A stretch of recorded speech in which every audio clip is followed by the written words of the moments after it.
મહેસાણામાં ચોરોએ ભગવાનને પણ નથી છોડ્યા. મહેસાણામાં તસ્કરો બેફામ બની ગયા છે. અત્યાર સુધી પોલીસનો તો ડર ન હતો, જો હવે ભગવાનનો પણ ડર રહ્યો નથી. મહેસાણાના મેવડ ગામમાં ચોરોએ ભગવાનને પણ ન છોડ્યા. મહેસાણાના મેવડ ગામમાં મંદિરોમાં ચોરો ત્રાટક્યા. મંદિરમાંથી તસ્કરો દાનપેટી ઉઠાવી ગયા. ચોરીની ઘટના સીસીટીવીમાં કેદ થઈ. દ્રશ્યમાં જોઈ શકાય છે કે શ્રી માતંગી ધામની મંદિરોમાં તસ્કર આવે છે. બેમાંથી એક ચોર મંદિરના ગર્ભગૃહમાં પ્રવેશે છે. એક ચોર બહાર પહેરો દઈ રહ્યો છે. 10 થી 12,000 જેટલાની રકમની ચોરી કરી ફરાર થઈ ગયા. મહેસાણા તાલુકા પોલીસે તપાસ આરંભી દીધી છે. વડોદરા પાલિકાના પાપે દશામાની મૂર્તિની દુર્દશા. કુંડ નાના પડતા મૂર્તિઓ તરવા માંડી. દશામાના વિસર્જનની તૈયારીઓમાં વડોદરા પાલિકા નિષ્ફળ નીવડી છે. તળાવો નાના પડતા દશામાની મૂર્તિઓની અવદશા થઈ છે. હરણી તળાવના કુંડમાં માંજલપુર કૃત્રિમ તળાવમાં પ્રતિમાઓ બહાર વિસર્જિત ન થઈ શકી. માત્ર 3 તળાવોના સહારે 20,000 કરતાં વધારે પ્રતિમાનું વિસર્જન કરવામાં આવ્યું. યોગ્ય રીતે વિસર્જન ના થતા ભક્તોએ પાલિકા સામે પોતાનો રોષ ઠાલવ્યો. સવાર સુધીમાં તળાવની ઉપર મૂર્તિઓ વિસર્જન વગરની દેખાઈ હતી, જ્યારે બહાર પણ સંખ્યાબંધ મૂર્તિઓ પડેલી હતી. માઈ ભક્તો નારાજ થતા પાલિકાના સત્તાધીશો દોડતા થયા. પાલિકાએ લોકોનો રોષ પારખીને હરણી તળાવ ખાતેથી જેસીબીની મદદથી જે મૂર્તિઓનું વિસર્જન થયું ન હતું તે ટ્રકમાં મૂકીને ગોરવા તળાવ ખાતે વિસર્જન કરવાની વ્યવસ્થા કરી. બીજી તરફ સત્તાધીશોએ ભૂલ સ્વીકારવાની બદલે નાગરિકો પર દોષનો ટોપલો ઢોળ્યો. સ્ટેન્ડિંગ કમિટીના ચેરમેન શીતલ મિસ્ત્રીના મતે નાગરિકોએ જાતે આ વ્યવસ્થા ઊભી કરી. મ્યુનિસિપલ કમિશનર દિલીપ રાણાના મતે ધાર્યા કરતાં વધુ મૂર્તિઓ આવી. હવે પછી યોગ્ય વ્યવસ્થા કરવાની ખાતરી આપી. હાઈકોર્ટની ફટકાર બાદ ટ્રાફિક પોલીસે હજારો લોકોને દંડ્યા. હાઈકોર્ટ ટ્રાફિકના નિયમોના ઉલ્લંઘનને લઈને ટ્રાફિક પોલીસને ખખડાવી ચૂકી છે. ટ્રાફિકના નિયમો, હેલ્મેટ ફરજિયાત કરવા સહિતના સૂચનો સાથે અધિકારીઓનો ઉધડો લીધો હતો, જે બાદ 4 મેટ્રો શહેરની ટ્રાફિક પોલીસ દોડતી થઈ. 20 દિવસમાં હજારો લોકોને દંડાયા. 22 જુલાઈથી 12 ઓગસ્ટ સુધીમાં વાહન ચાલકો સામે કાર્યવાહી કરાઈ. અમદાવાદમાં સૌથી વધુ 6,933 વાહન ચાલકોને દંડ ફટકાર્યો. સુરતમાં 6,234, વડોદરામાં 804 વાહન ચાલકો અને રાજકોટમાં 8,827 વાહન ચાલકો સામે કેસ કરવામાં આવ્યા. બનાસકાંઠા જિલ્લા પોલીસ દ્વારા 3,028 કેસ કરાયા. ડીસા નગરપાલિકાના પૂર્વ સદસ્ય અને ચીફ ઓફિસર વચ્ચે તૂતુ મેમે. કચેરીને કરાઈ તાળાબંધી. ડીસા પાલિકામાં પૂર્વ સદસ્ય અને ચીફ ઓફિસર વચ્ચે તૂતુ મેમે બાદ મામલો ભીચક્યો. પાલિકાના તમામ કર્મચારીઓ ચીફ ઓફિસરની તરફેણમાં આવી ગયા અને કચેરીની તાળાબંધી કરી દીધી. પાલિકાના પૂર્વ સદસ્ય પ્રશાંતભાઈ માળી ડીસા શહેરમાં મંજૂરી વગર થઈ રહેલા બાંધકામ બંધ કરાવવાની રજૂઆત માટે પહોંચ્યા, જેને લઈને ચીફ ઓફિસરે કાયદેસર કાર્યવાહીની વાત કરી. જોકે ચીફ ઓફિસરના જવાબથી સંતોષ ન થતા પૂર્વ સદસ્યએ તાત્કાલિક કાર્યવાહી કરવાની જીદ પકડી, જેને લઈ પ્રમુખ ઉશ્કેરાઈ ગયા અને બંને વચ્ચે ઉગ્ર બોલાચાલી થઈ. બંને તૂતુ મેમે પર આવી ગયા. કચેરીમાં હાજર કર્મચારીઓએ વચ્ચે પડી મામલો શાંત પાડ્યો. જોકે પૂર્વ સદસ્યએ પાલિકા પ્રમુખ પર ગંભીર આરોપ લગાવ્યા, જેને લઈ કર્મચારીઓ પાલિકા પ્રમુખની તરફેણમાં આવ્યા અને 1 દિવસની હડતાલ પર ઉતરી કચેરીને તાળાબંધી કરી, જેના કારણે કચેરીમાં કામગીરી ઠપ થઈ અને કામકાજ માટે આવેલા અરજદારને હાલાકી ભોગવવી પડી. સર્જાયેલી તકરાર વચ્ચે અરજદારો રજળી પડ્યા હતા. છોટાઉદેપુરમાં સાંસદ જશુ રાઠવાએ રોડ પર વૃક્ષો કાપી રસ્તો ખુલ્લો કરાવ્યો. છોટાઉદેપુરના સાંસદ જશુભાઈ રાઠવાએ રોડ પર સામાન્ય માણસની જેમ સેવા આપી ટ્રાફિક ક્લિયર કરાવ્યો. જશુભાઈ રાઠવાએ રોડ પર પડેલા વૃક્ષને કાપીને રસ્તો ક્લિયર કરાવ્યો. નસવાડી ક્વાંટ રોડ પર પલાસણી ગામે તોતિંગ વૃક્ષ ધરાશાયી થતા રસ્તો બંધ થયો. લાંબા સમયથી રસ્તો બંધ રહેતા ટ્રાફિક જામના દ્રશ્યો સામે આવ્યા, જેને લઈ સ્વતંત્રતા પર્વની ઉજવણી કાર્યક્રમની પરત ફરતા સાંસદ જશુભાઈ રાઠવાએ ટ્રાફિક જામ જણાતા સાંસદ ગાડીમાંથી ઉતરીને ઘટના સ્થળે પહોંચ્યા અને જાતે વૃક્ષ કાપી રસ્તો ચાલુ કરાવ્યો. સાંસદ ડીવાયએસપી અને પોલીસ સ્ટાફ દ્વારા વૃક્ષ હટાવવાની કામગીરી કરવામાં આવી, જે બાદ રસ્તો ખુલ્લો કરી સાંસદે વાહન વ્યવહાર શરૂ કરાવ્યો. 15 દિવસથી ધક્કા ખાવા છતાં ગીર સોમનાથના ખેડૂતોને નથી મળતું યુરિયા ખાતર. ગીર સોમનાથ જિલ્લામાં ફરી યુરિયા ખાતરની અછતથી બૂમ ઉઠી છે. જિલ્લામાં મોટા પાયે વાવેતર થયું છે. પાકના સારા ઉત્પાદન માટે ખેડૂતોને ખાતરની તાતી જરૂર હોય છે, પણ કોડીનાર તાલુકામાં છેલ્લા 1 માસથી સંઘ મંડળી કે ખાતર ડેપોમાં યુરિયા ખાતર ન મળતા ખેડૂતોમાં રોષ ભભૂકી ઉઠ્યો છે. ખેડૂતો ખાતર માટે ધર્મના ધક્કા ખાઈ રહ્યા છે. સમયસર ખાતર નહીં મળે તો ઉત્પાદન પર અસર થવાની ખેડૂતોને ભીતિ છે. એવામાં તાત્કાલિક અસરથી યુરિયા ખાતર પૂરું પાડવાની ખેડૂતોની માંગ છે. છેલ્લા 15 દિવસથી ખાતરની અછત હોવાનું ખુદ કોડીનાર ખરીદ વેચાણ સંઘના કર્મચારી સ્વીકારી રહ્યા છે. જોકે તેમનું કહેવું છે કે બોટલમાં યુરિયાનો જથ્થો પૂરતા પ્રમાણમાં છે, પણ ખેડૂતો નેનો યુરિયાના બદલે દાણા યુરિયાનો જ આગ્રહ રાખે છે. તો ખેડૂતોના મતે યુરિયાનો છંટકાવ કરવો મુશ્કેલ છે અને તેનાથી પાકને પણ નુકસાન થાય છે, જેથી નેનો યુરિયાના બદલે દાણા યુરિયા ખરીદવાનો આગ્રહ રાખી રહ્યા છે. વહેલી તકે ખાતરનો પૂરતો જથ્થો આપવાની ખેડૂતોની માંગ છે. વગર વરસાદે બોટાદ જિલ્લાના 7 ડેમ, 20 તળાવ અને 200 જેટલા ચેકડેમ છલકાશે.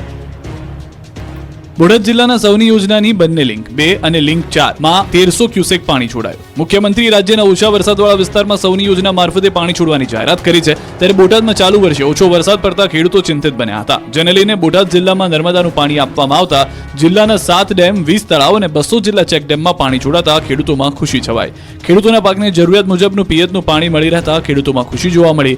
આ પાણીથી ખેડૂતોના મહામૂલા પાકને જીવનદાન મળશે. ખેડૂતોએ કહ્યું કે જો પાણી ન છોડાયું હોત તો વિસ્તારનો 90% પાક નિષ્ફળ જવાની ભીતિ હતી. સરકારનો આભાર માન્યો. બોટાદ જિલ્લામાં ચાલુ ચોમાસાની સિઝનમાં 15 ઇંચ જ વરસાદ થયો છે, જેથી ચિંતા વ્યાપી હતી. પરંતુ હવે ડેમો છલોછલ થતા સિંચાઈ અને પીવાના પાણીની સમસ્યા દૂર થઈ છે. ગોધરાના ચિત્રાખાડી ફળિયામાં ગંદકીને લોકોનું હલ્લાબોલ, અધિકારીઓ દોડતા થયા. ગોધરાના ચિત્રાખાડી ફળિયા વિસ્તારમાં ગંદકી અને દૂષિત પાણીની પારાયણને લઈને લોકો વિરોધ પ્રદર્શન કરી રહ્યા છે. લોકોએ હલ્લાબોલ કરતા અંતે તંત્ર દોડતું થયું. ગોધરાના ચિત્રાખાડી ફળિયા વિસ્તારમાં દૂષિત પાણી અને ગંદકીના ખડકાયેલા સામ્રાજ્ય અંગે અહેવાલ પ્રસારિત કરતા અધિકારીઓ હરકતમાં આવ્યા. દયનીય હાલતમાં જીવન વ્યતીત કરતા રહીશોની તકલીફો દૂર કરવા માટે ઘટના સ્થળે દોડી આવ્યા. ગોધરા પ્રાંત અધિકારી, ગોધરા શહેર મામલતદાર, માર્ગ મકાન વિભાગ સહિત ગોધરા નગરપાલિકાના અધિકારીઓએ ખાડી ફળિયા વિસ્તારની મુલાકાત લીધી. ખાડી ફળિયા વિસ્તારની સમગ્ર પરિસ્થિતિનો તાગ મેળવી જમાવડો થયેલા દૂષિત પાણીનો નિકાલ કરવાની કામગીરી શરૂ કરવાના પ્રયાસ કરવાની ખાતરી આપી. સાથે જ ખાડી ફળિયા વિસ્તારમાં ભૂંડના વધતા ત્રાસને લઈ ભૂંડ માલિક સામે કાર્યવાહી કરવાની ખાતરી આપી. ફળિયા વિસ્તારમાં અર્બન સેક્ટર અને આરોગ્યની ટીમ પણ કામે લાગશે. દવાનો છંટકાવ કરી વિસ્તારમાં મેડિકલ ટીમ મોકલી સર્વે કરાશે. સ્થાનિકોને મેડિકલની તમામ સુવિધાઓ આપવામાં આવશે. જે પાણી પ્રાણીઓ પણ ન પીવે તેવું પાણી પીવા મજબૂર બન્યા ગોધરાના લોકો. પહેલી નજરે તમને આ દ્રશ્યો નિહાળીને લાગશે કે ગટર કે પશુઓ માટે પાણી પીવાની કુંડી છે તો કુંડી જ, પણ મજબૂરીની વાત એ છે કે ગોધરાના લોકો આ કુંડીનું ગંદુ પાણી પીવા મજબૂર બન્યા છે. પશુઓ પણ આવું પાણી ન પીવે એટલું ગંદુ પાણી લોકો પીવા માટે મજબૂર છે. ગોધરા શહેરના ચિત્રાખાડી ફળિયા વિસ્તારમાં રહેતા શ્રમજીવી પરિવારોની હાલત ખૂબ જ દયનીય છે. દિવસભર મહેનત કરી જીવન નિર્વાહ ચલાવતા પરિવારને પીવા માટેની પાણી ભરવા માટે ખૂબ જ અગવડતાનો સામનો કરવો પડે છે.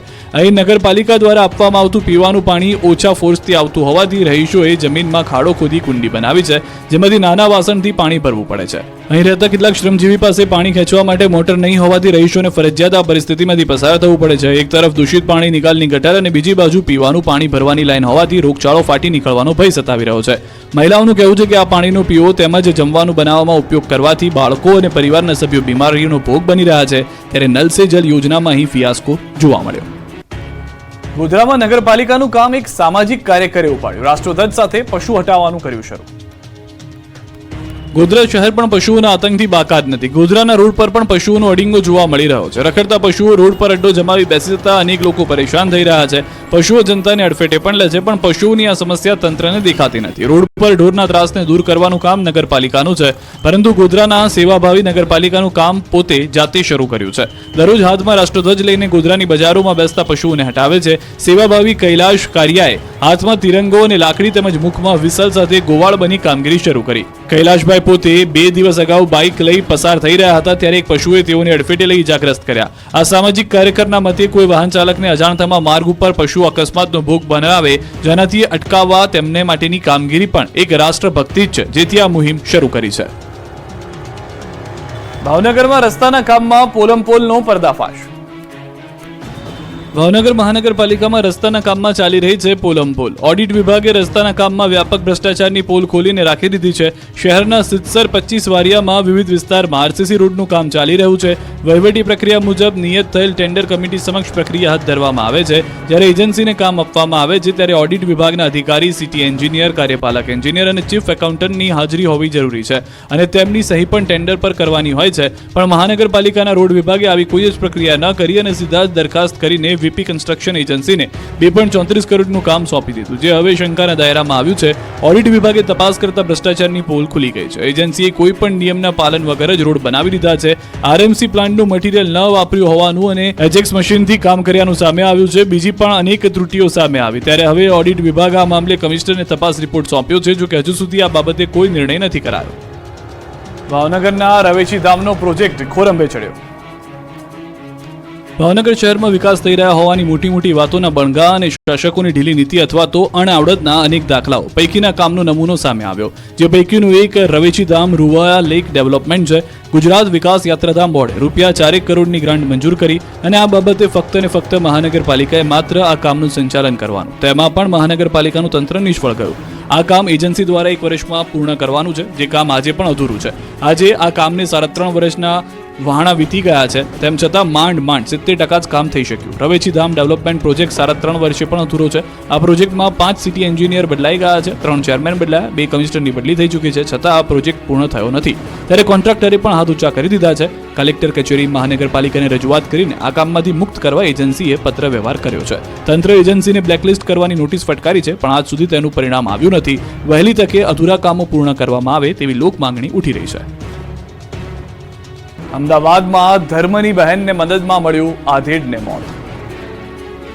અમદાવાદમાં એક આધેડને ધર્મની બહેનની મદદ કરવાની મોતની સજા મળી. અગાઉના ઝઘડાની અદાવતમાં 7 મહિના બાદ રાણીપ વિસ્તારમાં હત્યાનો બનાવ બન્યાનું જાણવા મળ્યું. આરોપીએ છરી લઈને ઠાકોર પરિવાર પર હુમલો કરતા એક વ્યક્તિનું મોત નીપજ્યું અને 2 યુવક ઇજાગ્રસ્ત થયા. અમદાવાદના રાણીપ વિસ્તારમાં આવેલા ઠાકોરવાસમાં નટવરજી ઠાકોર અને તેનો પરિવાર પર અજય ઉર્ફે સુનિલ ઠાકોરે છરી લઈને હુમલો કર્યો. નટવરજી પર છરીથી હુમલો કરતા કુંવરજીની બહેન કાજલબેન અને પિતા કાંતિભાઈ તેમજ બનેવી સુનિલ ઠાકોર જોડાવા વચ્ચે પડ્યા. ત્યારે આરોપી ઉશ્કેરાઈ ગયો અને કાંતિભાઈ પર છરીના 3 થી 4 ઘા ઝીકી દીધા, જેમાં કાંતિભાઈનું મોત નીપજ્યું. આ ઘટનામાં મૃતકનો દીકરો અને